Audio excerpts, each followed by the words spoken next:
The rain hammered against the glass walls of Titan Motors headquarters as employees hurried through the lobby, trying to avoid the wrath of CEO Victoria Kane. At 42, Victoria had built herself into one of the most feared business leaders in the automotive industry. Her company controlled nearly 30% of the nation's electric vehicle market, and every executive in the building knew one thing. When Victoria gave an order, it was carried out immediately. That morning she stood at the top of the executive boardroom, staring down at a presentation. The numbers glowing on the giant screen irritated her. A tiny division buried deep inside Titan's assets had reported another quarterly loss. "What's this?" she asked coldly. The room fell silent. A nervous executive cleared his throat.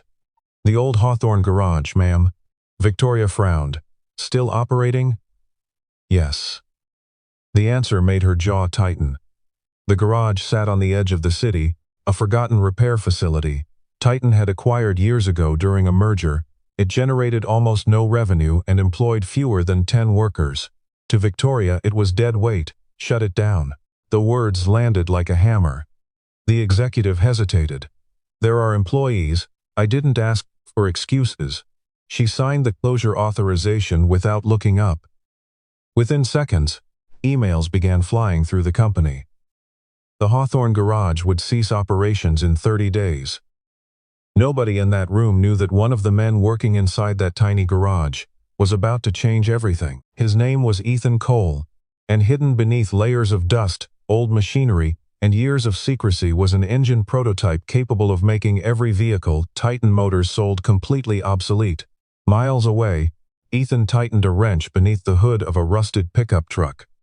Unlike the executives in glass towers, Ethan preferred grease-covered hands and quiet workshops. The garage echoed with the familiar sounds of tools, compressors, and engines. He had worked there for nearly 8 years. Most people saw an aging mechanic. They didn't know he had once been one of the brightest engineering minds in the country. 10 years earlier, Ethan had worked directly for Titan Motors. Back then he had created revolutionary energy systems capable of tripling vehicle efficiency. But corporate politics buried his inventions. Executives wanted profits. Innovation came second. After a bitter dispute, Ethan resigned. What nobody knew was that he had continued his research in secret. The back room of the Hawthorne garage contained years of experiments, failures, blueprints, broken prototypes, and one machine that actually worked.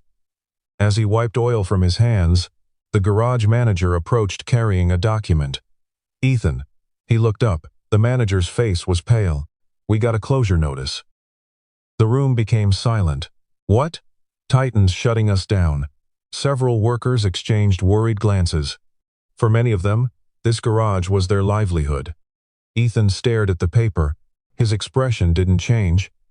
But inside, something shifted. Because buried beneath the garage floor sat the final prototype of Project Phoenix. And if the building was demolished, years of work would disappear forever. That night, long after everyone left, Ethan unlocked a hidden steel door concealed behind storage shelves. A staircase descended underground. Few people knew it existed. Dolly. Secret workshop stretched beneath nearly half the garage. Workbenches lined the walls. Blueprints covered every surface. At the center sat a sleek metallic engine, unlike anything the world had ever seen. Ethan walked toward it slowly. Project Phoenix. The machine didn't rely on traditional batteries. It didn't require charging stations. It consumed a fraction of the resources needed by modern electric vehicles. A single unit could power a car for years. Governments would fight over it. Manufacturers would pay billions for it.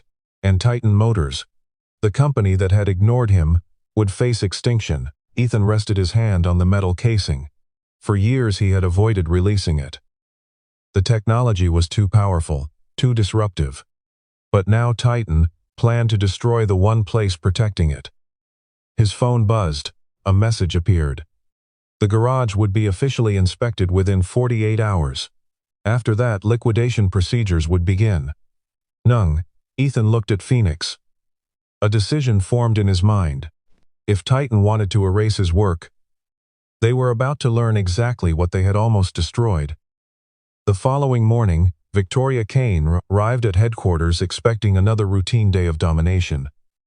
Instead, her chief legal officer rushed into her office. "We have a problem." Victoria barely looked up. "What now?" The man placed a tablet on her desk. An industry forum was exploding with rumors. Anonymous posts discussed an unknown engine technology capable of outperforming every electric vehicle on the market. Engineers worldwide were debating its theoretical specifications. Experts claimed such a machine would be impossible. Others insisted the leaked data looked authentic. Victoria frowned. "Who's behind this?" "We don't know." "Find them." The legal officer nodded, but before he could leave, another executive entered. His face looked even worse. "Ma'am, there's something else." "What?" "The leak originated from one of our properties." The room froze. Victoria slowly stood. "Which property?" The executive swallowed. "The Hawthorne garage." For the first time in years, uncertainty crossed Victoria Kane's face. Because somewhere inside the garage she had ordered shut down. Someone was holding a weapon capable of destroying the empire she spent her entire life building. The moment Victoria Kane heard the words, Hawthorne Garage, every instinct she had built over 20 years in business went on high alert. She wasn't afraid of competition. She wasn't afraid of lawsuits.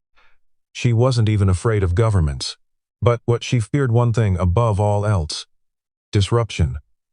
History had proven that empires didn't collapse because of their enemies. They collapsed because they failed to recognize revolutionary technology until it was too late.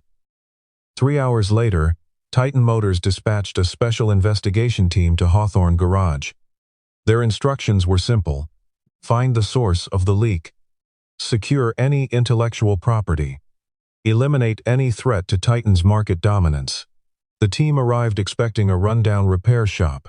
Instead, they found Ethan Cole. The lead investigator recognized him immediately. "You're Ethan Cole." Ethan continued working on an old engine. "Depends who's asking." "Epistefest for Titan." "You worked for Titan?" "Long time ago. We have reason to believe confidential information was released from this property." Ethan smiled slightly. "Then you should probably investigate." The response irritated the investigators. They spent the next several hours searching every office, storage room, and workshop. Nothing. No advanced technology, no secret laboratory, no evidence. By sunset, they prepared to leave. Daughters. But as one investigator walked through the backsmod, his foot struck something unusual. The floor sounded hollow. His eyes narrowed. He knelt down and tapped again. The sound echoed beneath the concrete. A hidden space. The investigators exchanged looks. For the first time, excitement appeared on their faces. Whatever Ethan was hiding, it was underneath them. That night, Ethan sat alone in the underground workshop. Rows of monitors illuminated the darkness. Project Phoenix rested at the center of the room, silent. Waiting. For years he had hidden it from the world, not because he feared failure, because he feared success. The engine changed everything. Oil industries, battery manufacturers, charging infrastructure, transportation economics. Entire markets would become obsolete overnight. Most inventors dreamed about changing the world. Ethan understood the cost of doing it. His thoughts were interrupted by security alerts. Someone was attempting to access the underground facility. The investigators. He had expected this. After all, corporations rarely accepted mysteries. A camera feed appeared on a monitor. Several Titan security specialists were scanning the floor above. Another few hours and they would discover the entrance. Ethan leaned back calmly. If they wanted to find Phoenix, they would. And once they did, there would be no turning back. He activated a series of systems. The workshop came alive. Screens lit up. Machines hummed. The prototype's core began glowing faintly. For years it had existed in silence. Now it was preparing for its first public demonstration. The next morning, Titan investigators returned with drilling equipment. Workers watched nervously. Ethan stood nearby with folded arms. Nobody spoke. nobody stopped them. After several hours, the hidden entrance was finally exposed. A steel door emerged beneath the concrete floor. The lead investigator smiled. "We found it." He turned toward Ethan. "What exactly are you hiding down there?" Ethan looked directly at him. "The future." The investigators forced open the door. Then they descended. Seconds later, silence filled the staircase. No one came back up. Several minutes passed. The workers exchanged confused looks. Finally, the lead investigator emerged. His face had turned completely pale. "What is that thing?" one worker asked. The man struggled to answer. He had spent 20 years evaluating automotive technologies. Nothing had prepared him for what he had seen. The underground workshop looked decades ahead of modern engineering. Every blueprint, every component, every calculation. It all pointed toward one impossible conclusion. Phoenix was real, and according to the data scattered across the laboratory, it worked. The investigator immediately contacted Titan headquarters. Victoria answered personally. "What did you find?" The man took a deep breath. "Ma'am," his voice trembled, "I think we've discovered something that could destroy our entire company." Victoria arrived at Hawthorne Garage before sunrise the following day.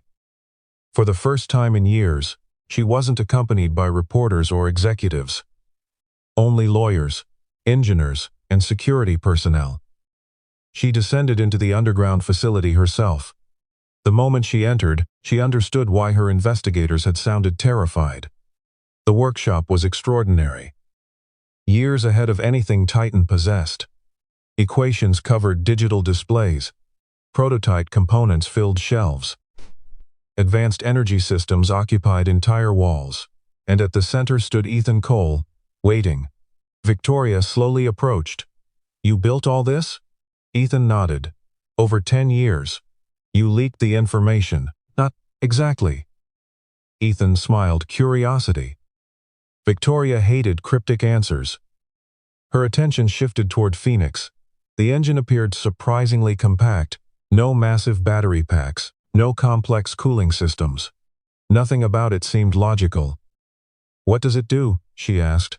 Ethan looked directly into her eyes. "It ends your monopoly." The room fell silent. Several executives scoffed. One engineer laughed. Another shook his head. Victoria remained expressionless. "Can you prove it?" Ethan walked toward the prototype. He pressed a button. The machine awakened. A deep hum filled the underground chamber. Monitors across the room activated simultaneously. Energy output numbers began climbing, then climbing, and higher, and higher. The engineers stared in disbelief. Their faces lost all color. One dropped his tablet. Another whispered a curse under his breath. The readings weren't just impressive. They were impossible. The output exceeded the capabilities of Titan's most advanced systems by nearly 10 times. Victoria stared at the screen. For the first time in her career, she had no response, because standing before her wasn't merely a better engine. It was the beginning of a new era, and she suddenly realized something terrifying. If Ethan released Phoenix to the world, Titan Motors wouldn't simply lose market share. The entire empire would collapse. Victoria Kane didn't sleep that night. The numbers from Ethan's demonstration replayed endlessly in her mind. Every engineer Titan Motors employed had verified the same conclusion. Project Phoenix was real. And worse, it wasn't merely an improvement over existing technology. It represented a complete replacement. Entire industries worth trillions of dollars depended on systems Phoenix could make obsolete. By sunrise, emergency meetings were underway across Titan headquarters. Executives filled conference rooms. Lawyers reviewed acquisition strategies. Investors demanded explanations. Meanwhile, rumors spread across the technology world like wildfire. Anonymous videos from Hawthorne Garage had somehow appeared online. Engineers analyzed every frame. Scientists debated the energy output. Financial markets reacted immediately. Shares of battery manufacturers dropped. Energy corporations issued statements dismissing the technology as impossible. But the more they denied it, the more attention Phoenix received. Then came the offers. Billion-dollar offers. International automotive groups. Private investors. Technology conglomerates. Government agencies. Everyone wanted access. Everyone wanted ownership. And everyone wanted Ethan Cole. Inside Hawthorne Garage, reporters gathered outside the gates. Satellite vans lined the streets. Security barriers were installed. The forgotten garage had become the center of global attention. Ethan stood in the underground workshop watching the chaos unfold on security monitors. He should have felt triumphant. Instead, he felt uneasy. Because powerful people rarely accepted losing control, peace, and Phoenix threatened too many powerful interests. His concerns were confirmed when a hidden alert appeared on one of his screens.